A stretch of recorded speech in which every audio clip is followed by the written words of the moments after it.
నల్లతేలు కప్ప ప్రయాణం కథ. ఒక పెద్ద వరద వస్తుంది.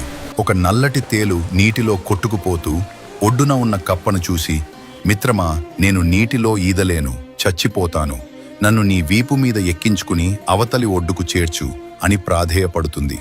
కప్ప అంటుంది, నువ్వు తేలువి, నిన్ను ఎక్కించుకుంటే నన్ను కొడతావు అని.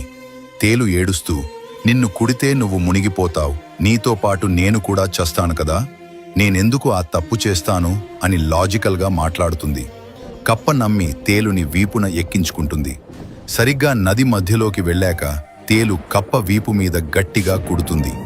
కప్ప ప్రాణాలు వదులుతూ, నువ్వు కూడా మునిగిపోతావు కదా, ఎందుకు కుట్టావు అని అడుగుతుంది.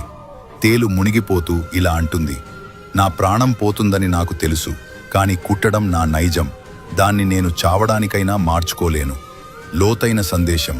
సమాజంలో కొందరు మనుషులు ఉంటారు.